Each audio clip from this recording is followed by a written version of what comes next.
UK retail sales for December were released this morning, and safe to say the numbers were incredibly disappointing.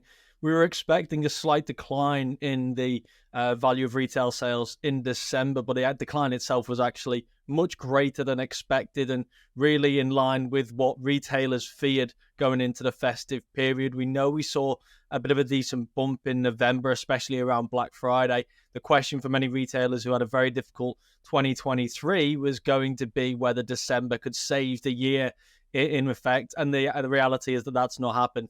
As we can see from the data here, the retail sales number for December on an annual basis was minus 2.4%, when the consensus was for 1.1%, so a huge miss there.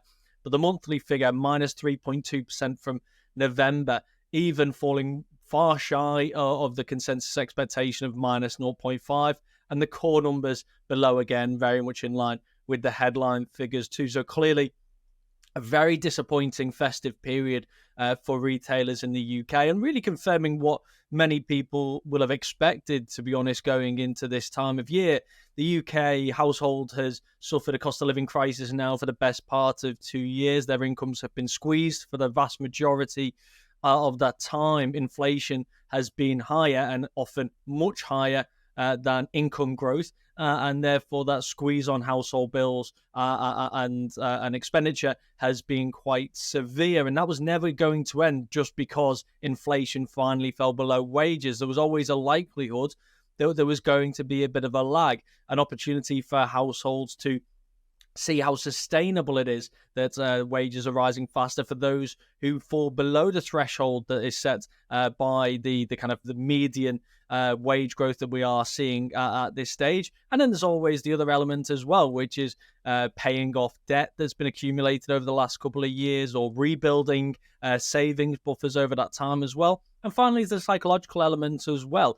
People have had much higher bills, rent payments, mortgage payments, and far more over the course of the last couple of years. So there's always going to be a psychological lag as well, I think, that means that people were never going to jump straight back into spending in the way that they were maybe 2 or 3 years ago. 2024 could still be a much better year for retailers, perhaps even later in the year once people see inflation has fallen quite sharply and is staying there. But in the short term, there may still be a little bit more pain to come, and that is clearly evident in that December data. Now, let's take a look at what that means for a pound chart. And the one I have in front of you is euro sterling. And what was interesting about this is that we were already seeing a declining trend. You can even look back to mid-November for that, where we saw it move from the range highs to near the range lows. This is a range which has been in place for the best part of 9 months.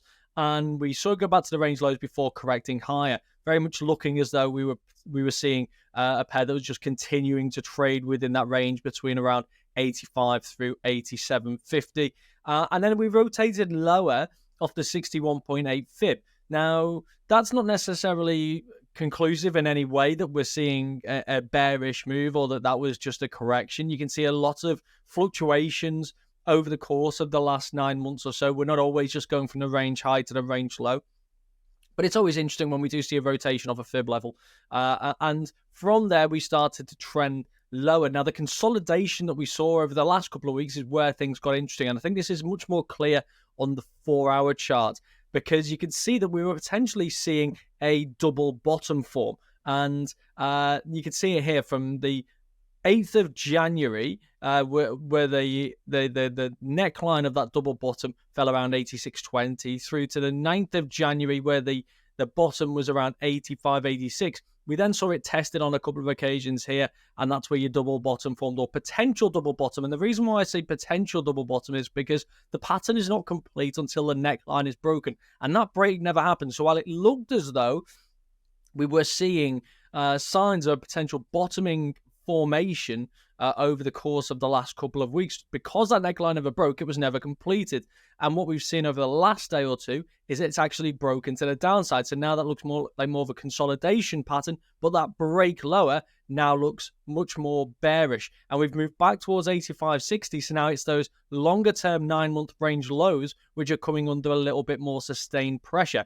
Now, against this backdrop, it's really important to keep an eye on the momentum indicators. That's the stochastic and the MACD at the bottom, because that gives us a little bit of insight into the pace with which we're seeing this move to the bottom, and therefore potentially how sustainable that move both to the bottom of the longer term range or even potentially below the longer term ranges. And as you can see here, the momentum is gradually increasing to the downside on the MACD moving averages and histogram, relatively flat on the stochastic, but flat right near the range lows. And therefore that suggests there may still be some momentum. So we've seen it correct back towards 85, 86, which was the lows of the course of the last couple of weeks.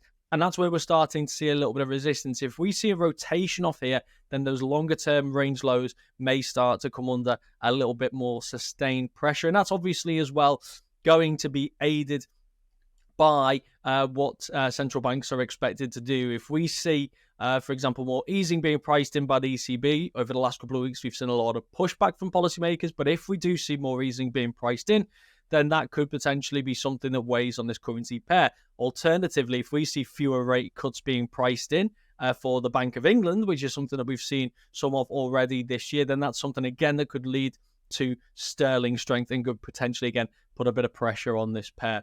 But ultimately, what we're seeing is a longer-term range-bound pair that is now trading back at the bottom of the range and appears to be picking up some momentum along the way.